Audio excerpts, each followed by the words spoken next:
Doctor Barbier, ¿existe una población vulnerable al daño renal? Hubiera querido decir que sí. Resulta que es bien interesante porque antes la enfermedad renal era una enfermedad de personas viejas. Se consideraba así, es decir, con el tiempo, así como la capacidad física de los individuos iba disminuyendo, pues la capacidad renal iba disminuyendo. La gente, los viejitos, como se decía, tenían diabetes, hipertensión, sus riñones se alteraban. Entonces, uno decía, la enfermedad renal, enfermedad de viejitos. Con el incremento de las enfermedades crónico-degenerativas, tipo diabetes, hipertensión, en población cada vez más joven, en adultos jóvenes, y ahora lo vemos en adolescentes y niños, esos factores de riesgo han incrementado, y entonces la enfermedad renal cada vez se ha observado más en jóvenes.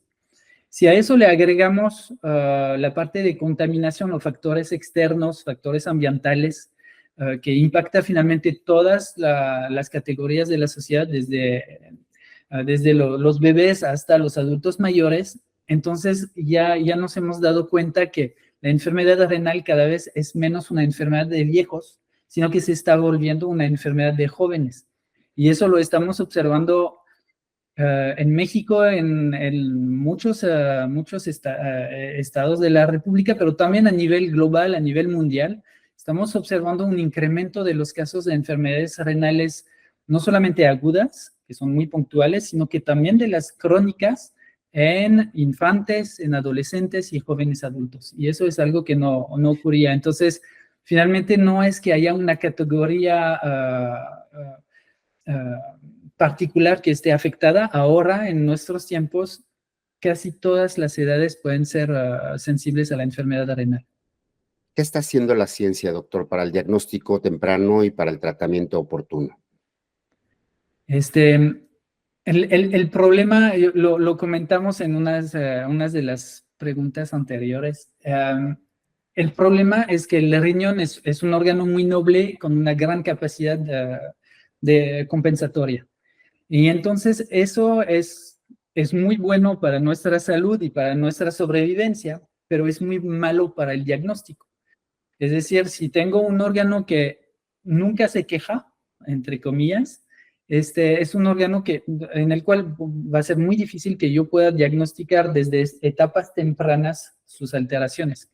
Entonces, lo que se ha hecho, voy a diferenciar un poco la clínica que ve llegar los casos ya graves, que diagnostica los casos de enfermedad renal e intenta de ir cuidando y acompañando a los pacientes, y lo que es la investigación.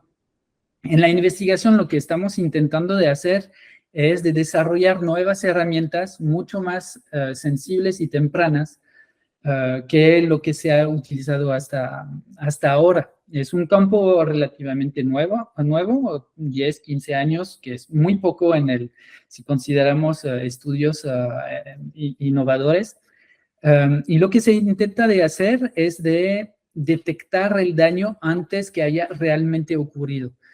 Muchas veces cuando hablamos de diagnóstico temprano, hablamos de biomarcadores para el diagnóstico temprano en la renal. El término que yo uso es las lágrimas del riñón. Muy buen nombre. Sí, eso espero. El asunto es, en la clínica lo que ven los colegas médicos, nefrólogos o los que están en urgencias, ven pacientes que llegan con una alteración renal grave, es decir, ellos ven el golpe, el moretón, la cicatriz sobre la función renal, el efecto directo sobre el organismo. El daño. El daño. Y lo que se quiere ver es, lo que se quisiera diagnosticar son las señales más tempranas, así como los colegas que trabajan con diabetes nos dicen que lo importante es primero diagnosticar cuando hay pequeñas alteraciones en la regulación de la glucosa para poder modificar finalmente una cierta higiene de vida, modificar dieta antes que el daño vaya apareciendo. Por eso se hacen campañas de diagnóstico temprano Eso quisiéramos poder tener las herramientas para hacerlo, pero a nivel renal. Más temprano se diagnostica, más temprano se pueden tomar las medidas adecuadas para frenar la progresión de la enfermedad.